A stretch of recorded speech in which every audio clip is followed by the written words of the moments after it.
Buenas tardes, ladies and gentlemen. Bendecido miércoles. Como siempre damos gracias a Dios por todo lo que nos da. Le damos gracias por la salud, por el techo sobre nuestra cabeza, por el alimento sobre nuestra mesa. Le damos gracias por la familia, por los amigos. Le damos gracias por su amor, por el empleo, por los estudios, por los proyectos. Le damos gracias por su misericordia, por su paciencia, por ese gran sacrificio que hizo para el perdón de nuestros pecados. Absolutamente por todo hay que darle gracias y dar gracias a nuestro Señor, a nuestro Creador, al que nos ama, al que todo lo hizo para que nosotros nos sintamos como sus hijos. Hoy quería continuar la lectura que estaba haciendo ayer porque me pareció muy interesante lo que seguía. Sobre Dios no improvisa. Entonces, ayer me había quedado en una pregunta. Esa pregunta era: ¿está o no está el Señor con nosotros? Bueno, voy a continuar con esta lectura que, como les digo, es bastante interesante. Y es fácil celebrar la vida cuando todo marcha bien y se avanzan sin tropiezos. Ahí no dudamos de que Dios está con nosotros. Pero qué difícil se hace mantener la fe ante un accidente de tránsito, la muerte repentina de un ser querido, un diagnóstico médico sorpresivo, la ruptura de un matrimonio, el despido de una compañía, el fracaso de un negocio, el embarazo de una hija adolescente, el abandono de los hijos, la traición de un amigo, un proceso migratorio que no sale, etc. Es en medio de estas crisis que surgen preguntas como esta: ¿está o no el Señor con nosotros? ¿Dónde está Dios que no interviene? ¿Acaso se olvidó Dios de mí? Lo malo de la actitud del pueblo de Israel en Redifim no fue reconocer la necesidad que tenían de agua potable. El problema fue la manera en que el pueblo cuestionó la presencia de Dios en medio de ellos, después de haber visto señales, prodigios. Entiendo que como hijos de Dios podemos tener toda la confianza para preguntarle a Él cualquier cosa que queramos, pero es muy peligroso cuando nuestras preguntas cuestionan a Dios. 1. La presencia de Dios. Si Dios existe, ¿por qué no actúa a nuestro favor? La soberanía de Dios. 2. Si Dios gobierna el mundo, ¿por qué no interviene? 3. La fidelidad de Dios. Si Dios es fiel a su palabra, ¿por qué demoran sus respuestas?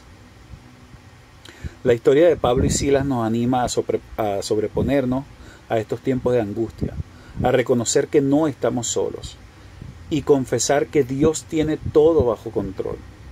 Aunque las circunstancias nos digan otra cosa, estos plantadores de iglesias llegaron a la ciudad romana de Filipos, guiados por el Espíritu Santo, y por liberar a una muchacha endemoniada fueron a parar a la cárcel.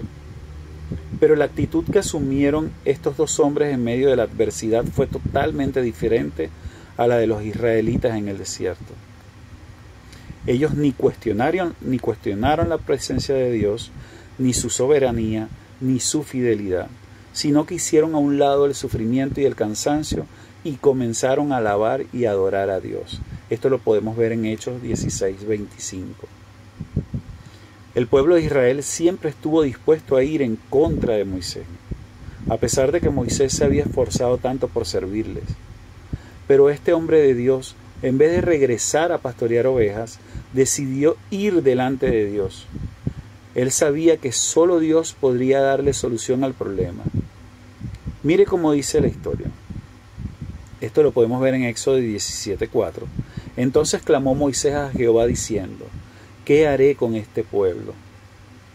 De aquí a un poco me apedrearán. A veces algunos problemas se pueden resolver arreglando nuestras prioridades, estableciendo una escala de valores, ahorrando finanzas, estableciendo estrategias. Pero la mayor la mayoría de nuestros problemas solo se pueden resolver por medio de la oración. Hay problemas que, si Dios no interviene, difícilmente se pueden resolver. Y a eso apeló Moisés. ¿A qué apelas tú? Me encanta la oración de Moisés porque me enseña a orar sin rodeos y sin miedo. Con transparencia, nunca debo temer decirle a Dios cómo me siento, contarle las presiones que enfrento y expresarle mis temores y desencantos. ¿Recuerdan la oración del rey Josafat cuando se vio amenazado por la alianza militar de moabitas, amonitas y sirios?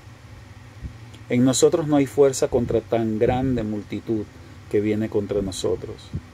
No sabemos qué hacer y a ti volvemos nuestros ojos. Esto está en 2 de Crónicas 20:12. El caso del rey Ezequías, cuando fue al templo y extendió las cartas de amenazas a Sennacherib, el rey de Asirio, ante la presencia del Señor. Esto lo podemos ver en 2 de Reyes 19, 14 al 19. Cuando el esfuerzo humano fracasa, Dios siempre está allí para seguir adelante con su poder. Ambos reyes reconocieron la absoluta dependencia que ellos tenían de Dios, y Dios le dio la victoria sobre sus enemigos. Dice la historia que el Señor no dejó en vergüenza a su siervo Moisés, y le dijo: «He aquí que yo estaré delante de ti, allí sobre la peña en Joreb, y golpearás la peña, y saldrán de ellas aguas, y beberá el pueblo». Y Moisés lo hizo así en presencia de los ancianos de Israel. Esto lo podemos ver en Éxodo 17:6. Esta respuesta de Dios parecía una locura, pero Moisés no la cuestionó.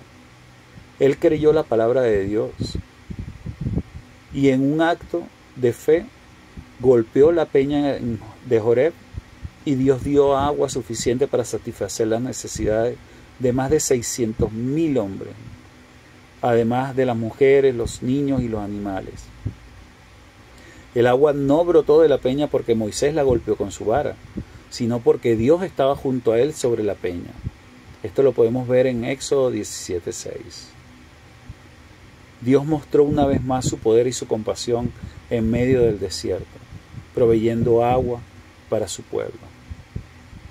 Ellos, a pesar de todo esto, siguieron dudando, siguieron cometiendo errores, pecando, etc. Igual hacemos nosotros, porque todas estas historias nos son contadas para no cometer los mismos errores, y vamos y seguimos cometiéndolos. Mil bendiciones.